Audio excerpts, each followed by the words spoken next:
back to another episode of Marketing Management and Money. I am your host, Ryan Owens. And I'm your host, Ryan Murray. We are excited to have you with us today. We are going to be talking about an amazing topic, the 4 types of competition. Most of the time, when people are talking about competition, they're talking about the person that is selling directly against them. However, this is a key tool to any entrepreneur's toolbox, small business owner's toolbox that will literally change the way that you do business. Yeah, a couple things here. First off, this is powerful content right now. So powerful that we're probably going to devote 2 episodes to it. Yeah. So we've got this week where we're going to cover the 4 types of competition, give you some definitions, explain exactly what's going on, why it matters. And then next week, we're going to start to get into some of the nuances. We're going to really dive in, do a deep dive, because there's so much great content in this concept. And I've never come across anyone else who covers this content. So bonus, this is the only place you're going to get it. I don't know why. I don't know why no one else realizes how important this is, how vital this is, but this is where you're going to get it. And we're going to give 2 episodes to it to make sure that you get it entirely. Yeah, so buckle up and hang tight for the whole ride. Some of my favorite conversation is going to happen next week where we talk about internal competition. And for me, personally, with the businesses that I've worked with, that's some of the most helpful information that you can implement personally and quickly to really drive home your messaging and what you do as a business to get out of your own frickin' way and make some sales and grow your company. And it's stronger than just helpful information. This is game changing. When I've gone in and worked with companies and they are so focused on direct competition that they can't figure out what's going on. Yeah. And when they finally realize that, guess what? You already have direct competition dialed in. That's not what is eating your lunch. Yeah. It's that indirect or, that internal or, there's... So before we dive into this too we're getting ahead of ourselves too deeply, let's kick it off with some discussion around what are the 4 types of competition and what do those look like for our small business owners? So the way I always like to lead this one off is you've got to understand a little bit of what's going on in every business. And so bear with me for a second because I got to jump into the land of theory. Yeah. If marketing is what is driving the sales, competition is what is fighting against sales. So marketing is what is pushing sales up. Competition is what is pushing sales down. And the reason why I like to start off with that is because a lot of times people will say, oh, I don't have any competition. And I'm like, well, if you didn't have any competition, nothing would be stopping you from selling. And if nothing is stopping you from selling, you would have unlimited sales, which would just grow and grow and grow and grow and grow. And right. And it doesn't work that way. It's, there's this balance of, okay, my sales are going up, but the competition is putting it down.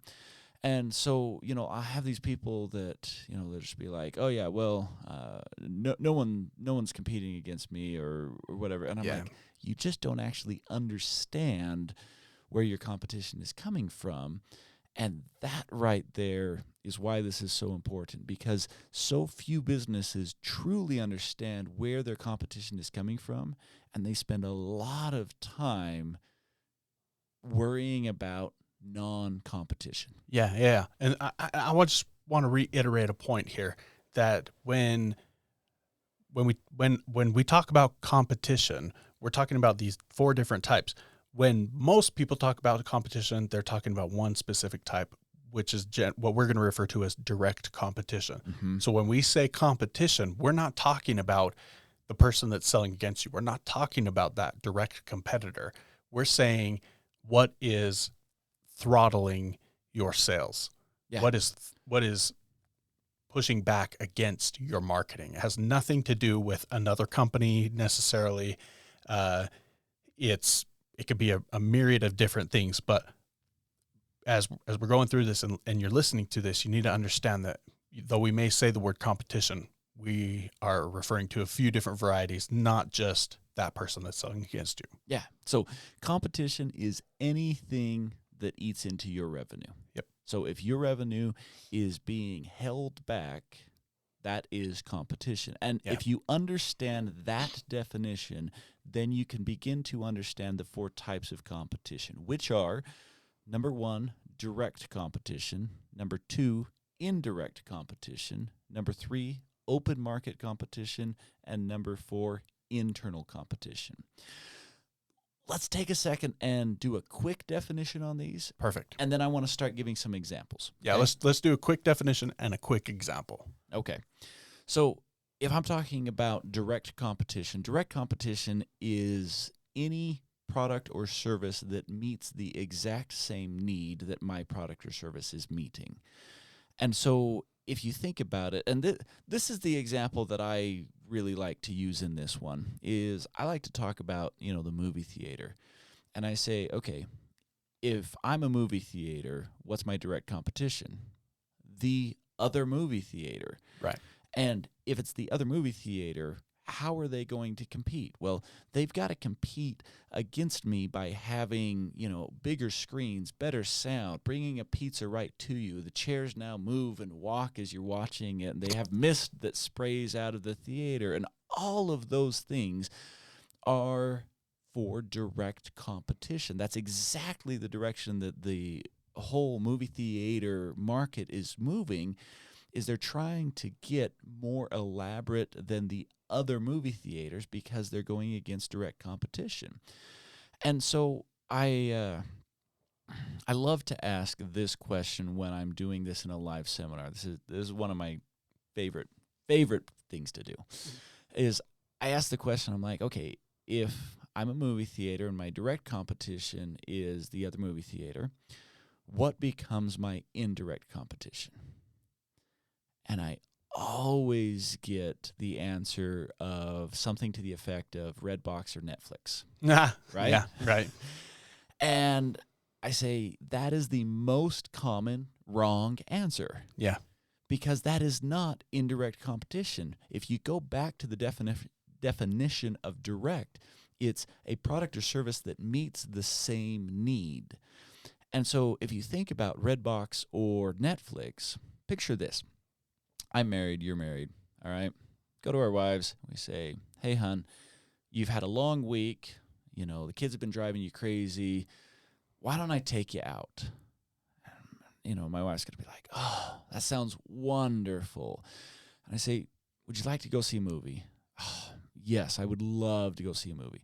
So we get online, and we see what's playing, and, there's nothing that really interests us. And so I say, hey, you know what? There aren't any good movies playing. How about we just stay home and watch Netflix? Is my wife okay with that? No. She's like, I want out of the house. I have been here dealing with these kids. Right. I want out. Don't. Yeah, kids or no kids, my wife would not want to stay home. Yeah. It's like, get me out of the house. So what a movie theater is selling is they are selling an experience. They're selling an opportunity to get out of the house and do something. So what becomes the indirect competition? Well, maybe it's like a sports game. I'm going to go buy some sports tickets instead of some movie tickets. Right. Or maybe I'm going to go do an activity like play some miniature golf or do the indoor skydiving or whatever the case may be. Those become the indirect competitors of the movie theater, because it's the same approximate value. It costs about the same by the time you factor in tickets and, getting your popcorns and your drinks and all that kind of stuff. Well, I could go do that somewhere else, and it's about the same amount of time, and it gets me out of the house. Yeah, it provides entertainment. Yep. And so so that's indirect. It's something that meets the same need with a different product or service. Perfect. Next is open market competition. The way I like to describe open market competition is to use the dentist office. Perfect. If I'm a dentist, what do I always tell all of my patients? come back in 6 months. Yeah. You know, it's the 6-month cleaning. Whether you need it or not, come back in 6 months, right? How many people actually get their teeth cleaned every 6 months? Not a lot. Yeah. Not as many as should, depending on. Well, according to dentists, definitely not as many as should. Yeah, they want you back every 6 months because Right. now you're paying for a cleaning and there's more opportunity for you to spend more money with this dentist. And so that's the whole idea of open market is people who should be buying from you but aren't. They're not going to someone else to buy. They're just opting not to buy. Right. Yeah. So with me personally, I have always been of the opinion, based on different studies and things that I've read, like I choose not to go to the dentist every 6 months. Though it's recommended, I go back to the same dentist. He's amazing. His staff is great. I love seeing him when I go in, but I'm not going to go in every 6 months just because I like seeing him, you know? And yeah, it's open market competition is something where it's based on a belief system or a level of education for one reason or another, right? That you don't participate in whatever that business is selling. Yeah. And I'll give you a couple of examples. I mean, when you'll see this a lot is startup businesses deal with a lot of open market. Oh, I didn't even know you were in business. Oh, I didn't know you did that. Yeah. And so you'll see that a lot. Online businesses can also suffer from open market competition because there's so many options online and it's really hard to be in that top spot of an online search or to be the most watched video or, you post on social media and in 0.3 seconds, you're now, 117th down on their feed. Yeah. And so that's where you're going to see a lot of this open market competition. It's not that someone else is necessarily beating you out. It's that people just don't know that you're there. They would love to buy from you. They just don't even know that you exist. Yeah. And so you're going to see that a lot. And then the last one. My favorite. Your oh, favorite. Baby. So I'll let you introduce this one. The last one is internal competition. And there's a specific reason why this one is my favorite. For me, I've never been the salesperson type. I've never wanted to go out and directly compete against somebody else in terms of sales or what have you. Sure. I've never wanted to go out in the open market and sweet talk somebody into buying something or that. However, being an introvert, surprising enough, it's easy to sit behind a podcast microphone and be myself because I'm not staring at millions of people in the face, But internal competition is where you basically look at the ways that you're getting in your own way. What ways are you throttling your own sales? And there are a lot of businesses that I've worked with or talked to, and they're like, that's not us. That doesn't make sense. That's not me. Yeah. And so prime example, I was working with a restaurant once, and one of the first things that I noticed walking in there is like great food, phenomenal food. Their cleanliness was not on point. It was one of those like dive joints that the hole in the wall that's like, oh man, I might get bit by a rat while I'm in here, but it's worth it because the food is amazing. Right.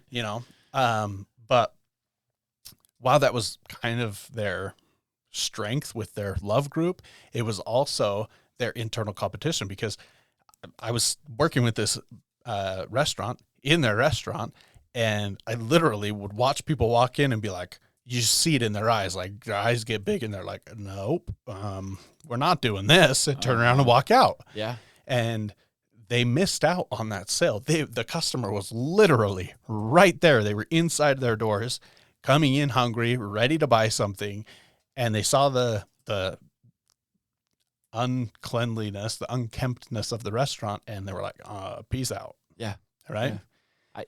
I was working with an online business, and they had amazing products. Like their products were super unique, And so you couldn't find that many comparable options. Yeah. And they had a pretty decent brand. People knew them. They were getting some good web traffic, but the checkout experience was so antiquated, and it put doubt into people's mind as to the security of it, because they were yeah. getting in and it's like, oh, I don't know if I want to put my credit card down. Yeah. And so we did an analysis and found that indeed they were losing sales because people were bouncing at a higher rate than they should have been Yeah. at the checkout process. And Right. I'm like, this has nothing to do with someone knocking off your product. This has nothing to do with someone, building a better widget. This Right. has to do with, dude, people don't trust this experience. They don't think that you're secure. Yep. And you need to put some certificates there. You need to work with third-party reputable sources. And, Right. Once they did that, boom, sales started going up. Nice. That's awesome. So before we dive into these in more detail, because I think we need to, I would really like to get into some of the nuances of each of these types of competition. But before we do that, I want to clarify one piece that is super important and relevant to this whole episode, as well as the next episode. And that is something that you brought up with me earlier as we were talking, that it's really important to understand each of these and what you're doing with them, because they really, really affect your messaging as a small business. Yeah. So this goes beyond just how do you go into battle, with direct competition or open market competition or internal competition. It's how do you approach your customers as well? Does this change your message? Does this change the way you present your message? Does this change the... Well, and tying this back into that example that I just gave, so their issue was online security, or the lack thereof, the perception of Right. not having a secure website. Exactly. And so they originally were messaging how great their products were. They were messaging that they were, the best that you're going to find in that category. People already believed that. Yeah.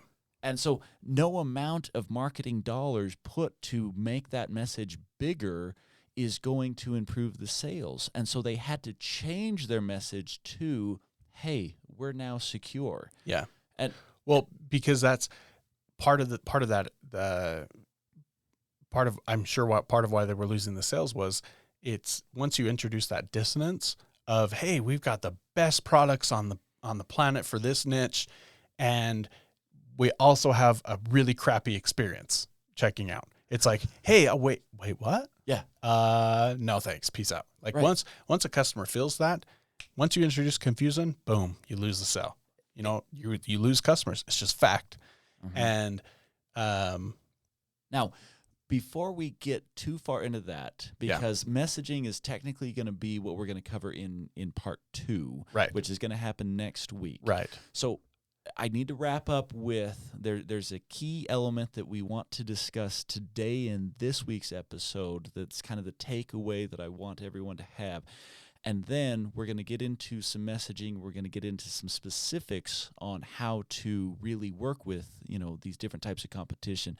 But I want to cover this aspect, and that is competitive advantage, or sometimes you'll hear it called competitive edge. Okay. And the reason why it's so important to understand that there are 4 types of competition is to know where is your competitive advantage. Right. Because you might have a competitive advantage in one type of competition, but that doesn't mean that you've got a competitive advantage in all types of competition. Right. Nor do you have to. Nor do you have to. And that right there is ultra powerful. Yeah. Because if you find yourself in a highly competitive arena, Yeah. where the direct competition is just steep, Yeah. Brutal. that's fine. Yeah. Move away. Start Yeah. going after some indirect. Start going after that open market. Start going after the internal things that you can fix. Yeah. And that's where the money is made, is when you identify which area of competition you want to go after. There's so much to cover that we are going to cover that in the following episode. So the takeaway that I would challenge our listeners to have right now is to just pull out a piece of paper, pull out your phone, whatever you can do to jot down a note. And I want you to jot down where you think your competitive advantage is. Just write it down. We are the best at, and put it down. And then try and identify whether that's direct, indirect, open market, or internal. And if you can just jot that down and put that as kind of a bookmark for when we pick up next week, we're going to get into this. We're really going to cover it. We're going to have a lot of fun with it. All right, so as we wrap up for this week, definitely keep some of those things in mind. If you need to go back and listen to some of the definitions or whatever, by all means do. It might take a minute to kind of get a hang of this, again, where it's so easy to just look at competition. When you hear competition, to think of direct competition, and those you're, staring in the face and, no, come to my movie theater. No, mine. It's so easy to constantly just think of it that way. It takes some time to make that shift. So by all means, prepare yourselves for next week. It's going to be amazing. I can't wait for diving into this a little bit deeper. And especially, again, internal competition, it's where it's at. These 4 types of competition, whatever your favorite ends up being, is really, really honestly capable of totally changing the way you do business and the success of your business as well. So with that, we are going to step away for this week and wish you well, and we'll see you back next week for part 2. Okay, take care.